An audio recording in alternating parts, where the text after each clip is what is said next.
Bonjour à tous, une très courte vidéo sur ce petit travail complémentaire que je vous avais donné sur l'évolution du droit de vote au XIXe siècle. Euh, la leçon n'est pas extrêmement compliquée en soi et en fait le droit de vote était une thématique qui était le prétexte de vous permettre un petit peu de dresser en gros une chronologie politique des différents souverains qui se sont succédés, différents régimes politiques qui se sont succédés après la disparition de Napoléon Ier, et ce donc d'une manière un peu différente de la traditionnelle étude chronologique, souverain par souverain, après souverain, régime après régime, tel qu'on le pratiquait jusqu'à maintenant. Donc le droit de vote, à tel moment, est l'opportunité, l'occasion de parler du régime politique du moment.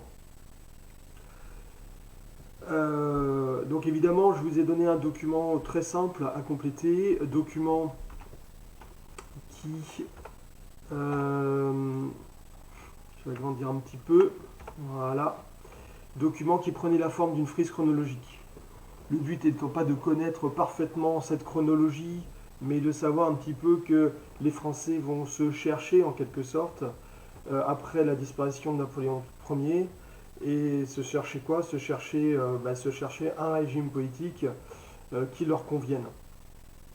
C'est donc une période très instable politiquement et puis une période qui va être marquée par régulièrement des troubles, des émeutes et même des révolutions. Quand on parle de la révolution, on parle de la révolution de 1789, mais en réalité il y en a eu d'autres, pas forcément moins sanglantes. Il y a eu la révolution de 1830, il y a eu la révolution de 1848, et je l'ai évoqué dans un autre bilan, il y a eu aussi la révolution de la commune du mois de mai 1871, qui a été extrêmement sanglante, puisque je vous le rappelle, si vous avez déjà vu le bilan, que cette révolution communarde a fait plus de 30 000 morts, donc ça n'est pas rien. Et 30 000 morts, pardon, en 7 jours, en une semaine. D'accord. Voilà. Alors, revenons au début de notre frise chronologique. En 1815, que se passe-t-il? Eh bien, 1815, c'est l'ultime défi que brandit Napoléon Ier à la face des monarques, européens.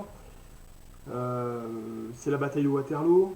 Nous sommes en juin, en juin 1815. Je vous rappelle que l'année d'avant, 1814, Napoléon Ier avait abdiqué, il avait renoncé à son pouvoir, son pays étant envahi par les coalitions ennemies suite à sa déroute totale de la campagne de Russie. Je vous rappelle, campagne de Russie 1812, pardon, la Bérésina, etc., etc., Moscou brûlé. Donc en 1814, il abdique, il renonce à son pouvoir, il est obligé de s'exiler sur l'île d'Elbe, entre la Corse et l'Italie. Et c'est le retour au pouvoir de Louis, qui va se numéroter lui-même 18, Louis XVIII, qui n'est ni plus ni moins que le frère de Louis XVI. Donc c'est un Bourbon, c'est le retour des Bourbons au pouvoir. Louis XVIII, non pas, et pourquoi pas Louis XVII? Eh bien Louis XVIII parce que, évidemment, il conserve la mémoire de son neveu, qui aurait pu être Louis XVII s'il n'y avait pas eu de révolution en 1789. Ce neveu, ce fils de Louis XVI, qui je vous rappelle, a été confié par la Convention nationale des montagnards à un artisan, et on sait que cet hypothétique Louis XVII va mourir dans des conditions terribles d'abandon, euh, donc va mourir finalement de mauvais traitements autour de l'âge de 10 ans. Je vous redirai ça lors du montage vidéo, pour être précis. Donc Louis XVIII revient au pouvoir, c'est la restauration, ce qu'on appelle la restauration, c'est-à-dire le retour à la monarchie d'avant. Enfin, le retour, le presque retour, je vais y venir. Mais l'île d'Elbe n'est pas assez loin de la France et finalement Napoléon, ex-premier, euh, décide de revenir, alors qu'il n'en a pas le droit, revenir sur le territoire national, et Louis XVIII prend la poudre d'escampette. Napoléon reprend sa couronne, Napoléon Ier, Évidemment, aussitôt, réaction des Britanniques, des Prussiens, etc., qui réarment pour terrasser à nouveau Napoléon, hein, pour le dégager à nouveau du trône. C'est cette fameuse bataille de Waterloo en Belgique qui se termine par la défaite définitive des Français. Cette fois, Napoléon est envoyé à l'autre bout du monde, au milieu de l'Atlantique, sur l'île de Sainte-Hélène. C'est une histoire que vous connaissez, que je vous ai déjà racontée. Donc Louis XVIII revient finalement et définitivement aux affaires. Je parlais de restauration, en réalité, ça n'est pas le retour à la monarchie tout à fait d'avant, c'est le retour à la monarchie, à une monarchie non pas absolue, mais à une monarchie constitutionnelle. On ne peut pas faire oublier aux Français comme ça, d'un coup de crayon, on ne peut pas leur faire oublier les principes qui ont été émis par la Déclaration des droits de l'homme et des citoyens, les acquis de la Révolution, etc., etc. Liberté, égalité, ce sont des choses que les Français ne vont pas évidemment oublier. Donc Louis XVIII va s'adapter et mettre en place, sur le modèle britannique, ce qu'on appelle une monarchie constitutionnelle, c'est-à-dire une monarchie qui repose sur un texte de loi fondamentale, qui ne sera pas qui portera pas le nom de constitution, mais qui prendra le nom de grande charte. Je ne rentre pas dans les détails. Retenez que c'est une monarchie constitutionnelle et que donc le droit de vote, nous y arrivons, le droit de vote est donc maintenu. Donc résumons-nous. Nous avons ici, alors, tac, la restauration. Voilà. Nous avons le droit de vote qui existe toujours, mais qui va prendre la forme d'un droit de vote réservé aux plus riches, à un certain niveau de fortune, aux électeurs qui ont payé un certain impôt. On parle dans ce cas de suffrage censitaire. Il y a bien évidemment des conditions d'âge pour voter. Donc ces conditions d'âge, hop, je vais y arriver, voilà, vous les avez ici, vous aviez un tableau. Donc les conditions d'âge, c'est avoir plus de 30 ans. Vous avez même le montant de l'impôt minimal à payer, le cens, qui était de 300 francs. Et évidemment, il fallait être un homme. De toute façon, quand je parle de suffrage universel, je parle bien sûr de suffrage universel masculin, puisque, vous le savez, le suffrage universel hommes et femmes, il faudra attendre la fin de la Seconde Guerre mondiale, 1944 officiellement, pour que ce suffrage soit appliqué. Voilà. Ensuite, à Louis XVIII succède Charles X. Charles X est encore un frère de Louis XVI, donc le dernier frère de Louis XVIII. Donc c'est pour ça que je vais le préciser ici. Hein. On a Louis XVIII et ensuite Charles X. Alors, excusez-moi, ici, Charles X. Voilà. Alors Charles X va donner un tournant différent de cette monarchie constitutionnelle, parce que ce qui le dérange dans la monarchie constitutionnelle, c'est le mot, c'est l'adjectif constitutionnel. Donc il va essayer de rendre son pouvoir beaucoup plus autoritaire, essayer de plus en plus de se passer du Parlement pour prendre des décisions, pour faire passer des lois, et ça va conduire à une révolution qu'on appelle la révolution de 1830. Les Trois Glorieuses. Trois Glorieuses, c'est le surnom des 3 journées de révolution que l'on a eues.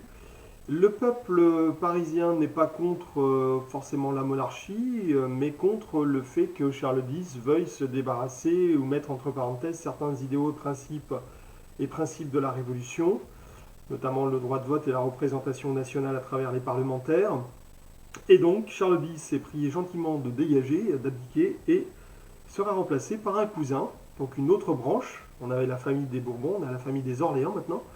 La branche représentée par Louis-Philippe. Excusez-moi un instant, je regarde à côté en même temps. Louis-Philippe, donc là vous n'aviez pas à le noter, mais moi je vous le note ici par souci de clarté. Louis-Philippe, donc, qui va mettre en place ce qu'on appelle la monarchie de juillet, puisque cette révolution a eu lieu en juillet.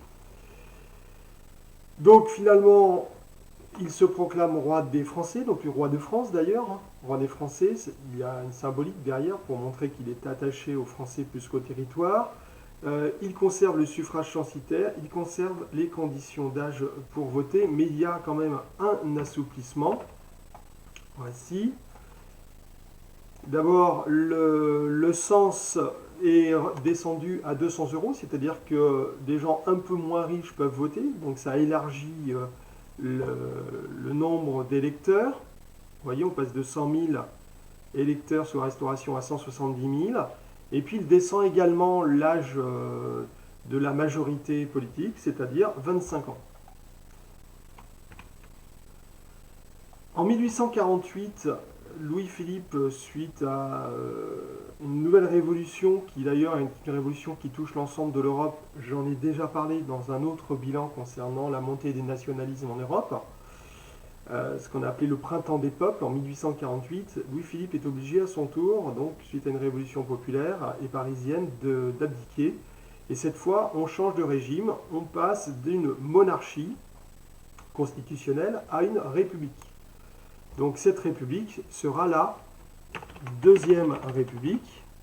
Il y en avait déjà eu une à partir de 1700, à partir de septembre 1792, qui a duré jusqu'en 1804.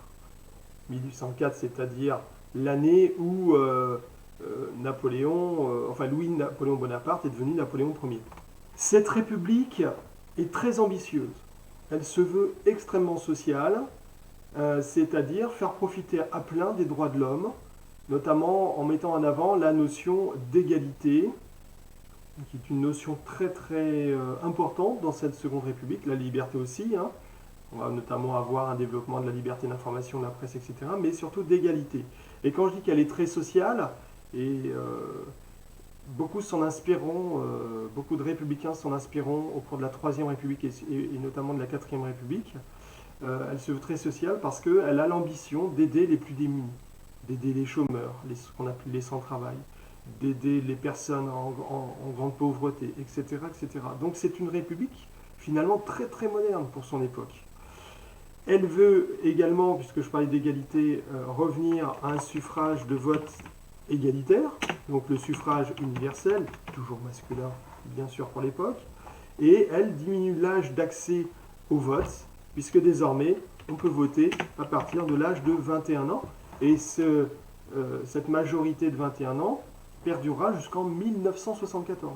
Donc vraiment, cette Deuxième République est extrêmement moderne. Donc, bilan des courses, eh bien, on a une république qui rétablit le suffrage universel, qui diminue l'âge donc qui augmente le nombre d'électeurs, qui diminue l'âge de la majorité, donc là aussi qui augmente le nombre d'électeurs. Donc désormais, regardez, on était à 170 000 électeurs, et on passe désormais à près de 10 millions d'électeurs. À l'époque, il faut compter en France environ 35 millions d'habitants. La Deuxième République n'a pas connu véritablement d'échec. Elle a juste eu le malheur, dans sa volonté d'être très démocratique, elle a connu l'erreur, puisqu'elle a donc désormais donné la possibilité aux Français de se choisir un chef d'État. Elle a eu le malheur de tomber sur un chef d'État qui va profiter du système républicain de la Deuxième République pour s'arroger le pouvoir à lui-même. Retenez bien, il y a un petit moustachu allemand qui fera la même chose en Allemagne dans les années 30, hein, qui profitera de la démocratie allemande pour mieux la détruire de l'intérieur. Alors revenons-nous à 1848. En 1848, il y a donc une élection présidentielle pour la première fois au suffrage universel direct, ce qui veut dire que les Français vont voter directement pour leur président. Ça n'arrivera qu'une seule fois. Les présidents qui seront élus plus tard, donc au cours de la Troisième République et de la Quatrième République, seront des présidents qui seront élus au suffrage indirect, c'est-à-dire élus par des élus eux-mêmes. Pourquoi ? Parce que ce président dont je ne vais pas taire le nom très longtemps, ce président qui a été élu en 1848 va montrer une faille, un risque d'élire un homme et de confier cette élection à l'ensemble des Français. C'était comme ça en tout cas que c'était perçu. Enfin, ça a laissé un très très mauvais souvenir. Et donc il faudra attendre 1965 pour qu'il y ait un président à nouveau élu directement au suffrage universel direct.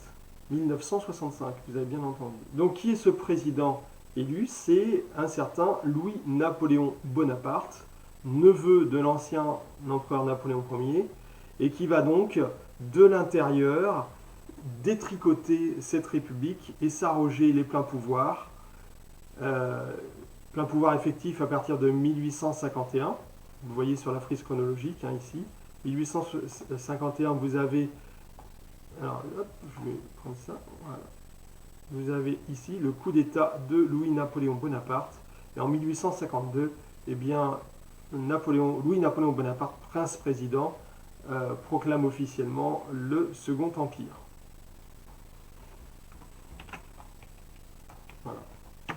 Second Empire.